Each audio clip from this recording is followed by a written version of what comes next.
Good morning. ముందుగా ఈనాడు వైకాపా మూకల రక్తదాహం. ఏపీలో రెండో రోజు హింసాకాండ. చంద్రగిరి తెదాపా అభ్యర్థి నానిపై హత్యాయత్నం. కారంపూడిలో తెదాపా సానుభూతి పరులపై దాడులు. పార్టీ కార్యాలయం విధ్వంసం. వైకాపా శ్రేణులకు సారథ్యం వహించిన ఎమ్మెల్యే పిన్నెల్లి. తాడిపత్రిలో ఎమ్మెల్యే సిద్ధారెడ్డి ఆధ్వర్యంలో వైకాపా కార్యకర్తల బీభత్సం. తెదాపా బీసీ నాయకుడు సూర్యముని ఇంటిపై దాడి. ఎన్డీఏ నేతలు వెంటరాగా వారణాసిలో ప్రధాని నామినేషన్. హాజరైన నడ్డా, అమిత్ షా, రాజ్నాథ్ సింగ్, చంద్రబాబు, పవన్ కళ్యాణ్. ఉత్తరప్రదేశ్లోని వారణాసి కలెక్టరేట్లో నామినేషన్ పత్రాలు సమర్పిస్తున్న ప్రధాని మోదీ. 65.67% పోలింగ్. 2019 లోక్సభ ఎన్నికల కన్నా 2.95% ఎక్కువ. అత్యధికంగా భువనగిరి లోక్సభ నియోజకవర్గంలో 76.78%. అతి తక్కువగా హైదరాబాద్లో 48.48%. ఆంధ్రప్రదేశ్లో 82.37% ఓటింగ్. 2014తో పోలిస్తే 3.47%. 2019తో పోలిస్తే 2.57% అధికం. ఇంత భారీగా పోలింగ్ జరగడం ఆ రాష్ట్ర చరిత్రలో ఇదే తొలిసారి. అధికారిక గణాంకాలు విడుదలైతే పూర్తి స్పష్టత. అనుబంధ ఒప్పందం చేస్తేనే మేడిగడ్డ మరమ్మతులు. నీటిపారుదల శాఖకు తెలిపిన నిర్మాణ సంస్థ. 9 నుంచి 13 స్థానాలు గెలుస్తాం. నేటి నుంచి 100% పాలనపైనే దృష్టి. కేసీఆర్ నిర్ణయాలపై అసెంబ్లీలో చర్చ పెడదాం. రానున్న 10 ఏళ్లలో 100 ఏళ్లకు అవసరమైన ప్రణాళికల అమలు. పంట రుణమాఫీపై బ్యాంకర్ల సమితితో చర్చిస్తున్నాం. రేషన్ కార్డులపై, బియ్యంతో పాటు మరిన్ని నిత్యావసరాలు, విద్య, వైద్యం, వ్యవసాయంపైనే సర్కారు దృష్టి. ముద్రా సామాజిక వర్గానికి మంత్రి పదవి. ఏపీతో సఖ్యతగా ఉండి సమస్యలు పరిష్కరించుకుంటాం. మీడియాతో చిట్చాట్లో సీఎం రేవంత్ రెడ్డి. ఉపాధి కల్పనతోనే అసలైన వృద్ధి. అత్యంత ముఖ్యమైన ఆరోగ్యం, విద్యకు ప్రభుత్వాలు ప్రాధాన్యం ఇవ్వడం లేదు. కేంద్రం, రాష్ట్రాలు పేద ప్రజలు పేదరికం స్వభావాన్ని గమనించాలి. ఆ దృక్కోణంలో స్వల్పకాలిక, దీర్ఘకాలిక అంశాల ప్రాధాన్యాన్ని గుర్తించాలి. ఐఏఎస్లకు ప్రయోజనాలే గీటురాయి కావాలి. ఈనాడు ఇంటర్వ్యూలో ఆర్బీఐ మాజీ గవర్నర్ దువ్వూరి సుబ్బారావు.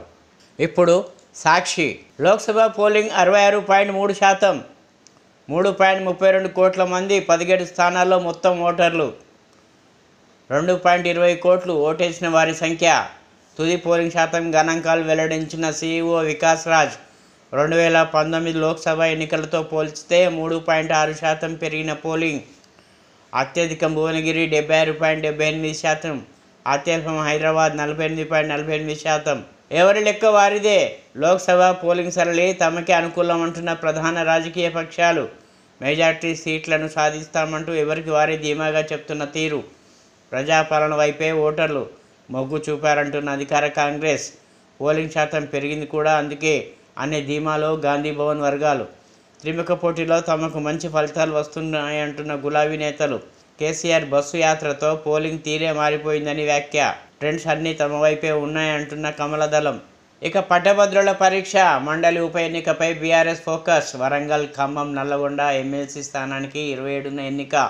సిట్టింగ్ సీట్ను తిరిగి కైవసం చేసుకోవాలనే పట్టుదలతో గులాబీ దళం. పార్టీ అభ్యర్థిగా ఇప్పటికే ఏనుగుల రాకేష్ రెడ్డి నామినేషన్.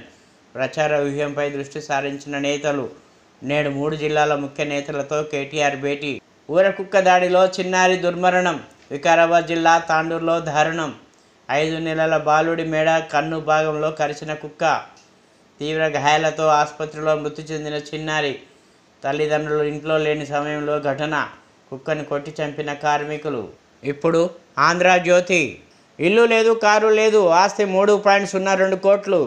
అఫిడవిట్లో ప్రధాని మోదీ. గంగా సప్తమి పర్వదినాన 3వసారి వారణాసి నుంచి నామినేషన్. బాబు, పవన్ సహా పలువురు నేతలు హాజరు.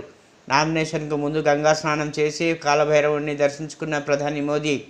కాశీతో తన అనుబంధం అద్భుతమైనది, మాటల్లో చెప్పలేనిది అంటూ ఎక్స్లో పోస్ట్. 66.30% పోస్టల్ బ్యాలెట్ సహా లోక్సభ ఎన్నికల్లో పోలింగ్.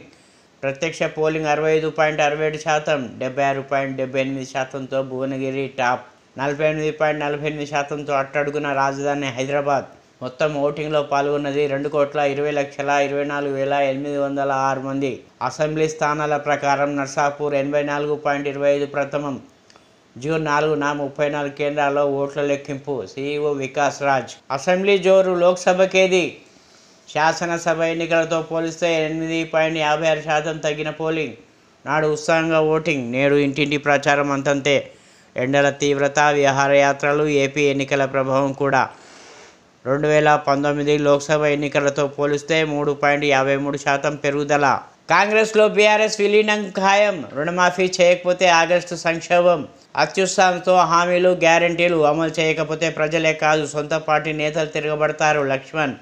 రాష్ట్రంలో బీజేపీకి 12 సీట్లు పక్కా. ఈటెల రాజేందర్.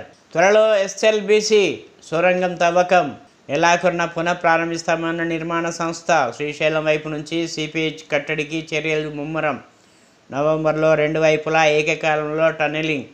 ప్రాజెక్టు పనుల కోసం ఇప్పటికే 50 కోట్లు విడుదల. త్వరలో సవరణ అంచనాలకు ప్రభుత్వ ఆమోదం. కడెంపై సర్కారు దృష్టి.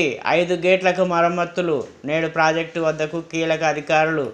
గత 2 ఏళ్లు భారీ వరదలకి వణికిన ప్రాజెక్ట్. మొత్తం 18 గేట్లు ఒకేసారి తెరుచుకొని వైనం.